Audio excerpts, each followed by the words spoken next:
Yes, welcome back to the second stanza of the program, The Conversation, coming to you from TV 360 here in Lagos, Nigeria. My name still remains Nelson Akujumi, and I still have with me in the studio, Comrade Ajayi Popola, African Pope. Comrade Pope, thank you once again. No, thank you for being with us on the program today. Yes, in this stanza of the program, we want to look at just yesterday, before now, the Nigeria Electricity Regulatory Commission, NERC, increased tariff on band A customers from 68 naira to 226 naira thereabouts. And sometime last week, sometime later, there was a downward reversal of that increment. Yeah.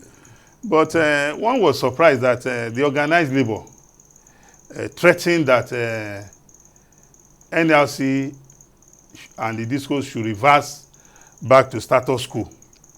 And on this program, on a previous edition of this program, we discussed it, that government policies, does labor have a right to tell the government what to do or not, what not to do, bearing in mind that labor is supposed to have a jurisdiction, and that jurisdiction is within the industrial relations system, what affects workers within the working environment. So yesterday we saw them picket, and and so for me, even though some of us have come out publicly to say we cannot even differentiate between the Nigerian Labour Congress and the Labour Party, because there's this fight between them and ownership. They are claiming that they want to take control of their party, even though we're all aware that they've not hidden their bias, that they supported the Labour Party, that they want to aspire for political office. But I believe as a labor union, they must recognize the fact that not all Nigerian workers are members or supporters or sympathizers of the Labour Party. Some also have affiliations to other political parties. And they cannot continue to abuse the platform of the labor organization for their own political interests. And that is exactly what is going on. That labor yesterday went out and they were, holding demonstrations in front of NERC offices as well as the discos. By now, I expected the NERC and the discos to take them to court. You see, the energy crisis in Nigeria is not, it's been with us for a very long time. Since NEPA. PHCN. NEPA. ECN. Don't forget. From ECN, yes. ECN. Yes, from ECN. Then to NEPA. To PHCN. To privatization in 2012 by former President Goodluck Jonathan. Yes. Where we now have discos and Gencos and what have you. Yes. And of course, we agree that it should be the concern of everybody, because everything revolves around electricity, whether it is industrial or residential, yes, or absolutely, I agree. And now today that the whole world rely on ICT, how do you power ICT without electricity? Yeah. So you can't open your door, you cannot run factories. And we know at the same time, we're in a very difficult time where, subsidy, petroleum subsidy is removed, then the tariff is being increased. For only a set of customers. For only a set of customers. Even the customer getting the services. Yes, that's a question for another day. That's another thing. Another thing, yes. Yes. So because it's not enough to increase without a commensurate service response. Yes, I agree with you. So that's one thing. So the labor, and of course, we are talking about labor now.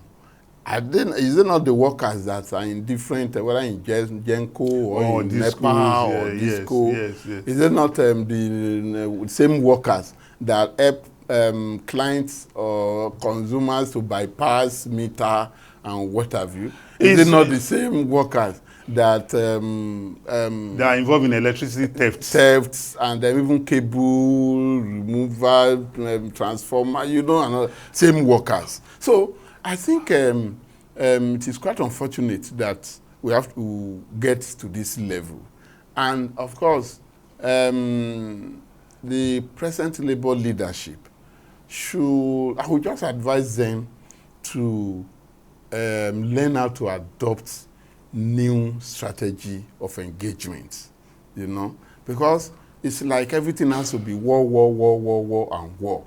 It has to be protest. No, they've even taken over the role of the opposition parties. It has to be protest, it has to be, you know, strike and what have you. Yes. But, you know, the world is changing. So they must involve new strategy of engagement. Come up with alternative policy options. If they say reverse, okay, let them tell us that, okay, presently we're generating X and we're X number of kilowatts, and we're distributing X number of this Kilowatts, at X cost. Yes. So therefore, if you generate at this cost and you distribute at this cost, so the final it shouldn't be more than this. That's the kind of thing I want to relate. No, you can't expect intellectualism from this. So that's the kind of thing absolutely. That's the way. Yes, I want to hear. Yes, I want to relate. Yes, to. Absolutely. So they'll say, these guys are thieves. How can they be charging us? They are exploiting us. They're exploiting us and all. No, they are not. They won't tell you that. So I expect, like I said, new strategy. Do more of research. Come up with information that. It's not just about, we will not go green, No. Let us have, if you say, okay, our policy on education is... Let us have alternative. Even as at that, Comrade Pope, on this program, that was one of the things we discussed at a previous edition. That why is it impossible for even this Labour, that every policy of government, you are confrontational, without providing alternatives? One of the greatest challenges of the power sector, which a lot of Nigerians don't want to admit, is the lack of infrastructure. And to put in place infrastructure requires funding. But no. Hold on, Pope. The electricity industry that we are talking about, if you recollect, when these discos bought over NEPA, you recognize that some workers were retrenched. Yes. And even as at now, why they cannot service the Nigerian public the way they should, I'm not holding brief for them. I'm not their spokesperson. But I believe strongly that we need to have a conversation. That, look, you guys, you have told us that one of the problems you have is liquidity. Because electricity is not rock science. If you want to provide electricity for this office, for example, you need a generator, Abi? Yes. If you have a generator, by the time you start using the generator, within a year or two, your business sense should tell you to have alternative substitutes. Yeah. Because a day will come when public power supply, or when that power supply goes off and you try to put it on, there could be problem. That's why, as we are in this office today, we are on solar as well. We have inverter and we have generator, even though we have public power supply. So that's how to, and when you have these things, just like the human being, they all have a lifespan. But it adds to your cost. And that is the problem of doing business. No, I agree with you that it adds to your cost. But you cannot compare this source of energy other than clean sources of energy to, in terms of cost alone. You have to look at environmental factors. Yes. That is why today, the federal government, for example, is looking at, they're already making available CNG buses. Yes. Trying to make available CNG cars. Alternatives to petrol. So, these things we are talking about, they need money. You need money to put them in place. But you blame the buyers of those who bought those. Because it's very clear that, in fact, it's very clear that they did not have the kind of money they claimed they had. Because you will buy both asset and liability of whatever you are buying.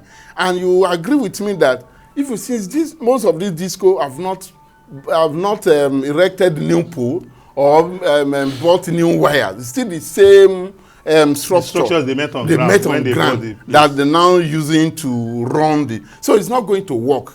It can't work like that. So we blame. In fact, my own. Don't you think we should go beyond blaming? No, it's not even about blame now. Aha. It's to even revisit the entire privatization process. Who bought what, and what value have they added to it up till now? Yes. So that we can let us break everything down, then restart again. If they are not performing, take it from them, give it to those who have capacity. That's my own thing. No, I agree with you absolutely. I'm not against that. But for me, like we are saying now, those are the kind of conversation I expect the Labour Congress to engage in. So it's not just about government. No, who bought those things? Who bought them? Then are they performing? Then what are the problems? So if they cannot solve it, let them revoke the contract with them, then resell to other people. I agree. So, I expect that when the electricity industry was privatized, there should be a roadmap. Then there should be an assessment or a measurement index that within XY number of period, if you are not able to get here, yes, we'll start looking at the possibility of revoking. It means you don't have the capacity. You don't have the capacity to give us service. Yes, that's how it should be. This engagement, this discussion we're having, like you have rightly said, this is what I expect from Labour. We have gone past the stage where people believe society is run by brute force. No. Society is run by ideas. It's ideas. You are going to picket NLC. What alternative are you giving us? Because if you want me to buy into whatever you are telling me, you must, be able to convince me intellectually. I'm a human being. You need to tell me, this is the road to take. If you take this road, you consume 10 liters. But this road, you consume 4 liters, and you arrive at the same. I will look at it, 10 liters, 10,000 naira, 4 liters, 4,000 naira. I will have a savings of 6,000. My health, everything. So, but for every government policy, the present Labour leadership, one is not surprised because they have told us that they are the owners of the Labour Party and that they are playing the role of opposition. Well, they should know that. But they should be able to differentiate. Not railroad the interests of the generality of Nigerian workers for their own personal politics. Political interests. Electioneering period is gone. That is for you. For them, it's still on. It's gone. So it is. It's not time for governance. It's time for governance. No, they are not. They are not playing that role. Yes, we shouldn't say that everything should support government always. Absolutely not. So you must agree. But while disagreeing with them, you must come up with alternatives. That this is what to do. Workable alternatives. Workable alternatives. Yes. Alternatives. So if they now refuse to take that route, then you now have reasons to confront them. So that would be my take. The truth of the matter is that the picketing or whatever they have done was totally unnecessary because they have not told us what they aim to achieve. They have not told us why the reason why the reversal is necessary. Because those who have increased the tariff have come out to explain to Nigerians. Why? And as I speak to you, even where I live, though we are on band B, some persons in my community are saying, let us go and meet them to put us on that band A. We want to enjoy 20 hours plus. I know of areas where they are enjoying almost 22 to 24 hours electricity. Some persons have told me that for about 72 hours, they are on public power supply without interruptions. So if those in charge of the electricity industry have come out to explain to us that this is what we need to do, and some of us have bought into it, if you say you are disagreeing, you should be able to tell us with cogent facts. Yes, so that we'll know that, no, let us stay here. But, they are not doing that. They're not and doing it's, that. It's unacceptable. But again, the disco people and what have you have performed below expectation. No, there's no doubt about that. But you should also recognize that part of their problems, which they highlighted, is what we are grappling with. The issue about funding and infrastructural decay. Like I told you, I don't know the contents of the agreement when it was privatized. maybe those who signed the government then. That's what I said. The government then didn't do it. That's what I said we should revisit it didn't do a due diligence check. Let us revisit the privatization process. Yes. If then do the kind of assessment. If they fail, let them give way for new investors who perform better. Yes, and perform better and give us what is important for us is for Nigerians to have 24 hours uninterrupted. Then we should have laws in place such that those people who are caught stealing vandalizing cable, they should pay the penalty as well. No, it is the role of the owners to protect their infrastructure. No, the state has to make a law. And there should be law. Yes, I agree with you, but their responsibility to protect. Well, thank you very much, Comrade Popola Ajayi, for coming on to conversation today. We've had a beautiful conversation on the topics we've discussed. Yes, I've really enjoyed myself. I must confess. Thank you very much. All right, thank you. Well, viewers, thank you for joining us today on the conversation. We believe we've all had a great time. Till we come your way again next time, please continue to watch the conversation coming to you from TV 360 here in Lagos. Have a great day and bye-bye. Goodbye.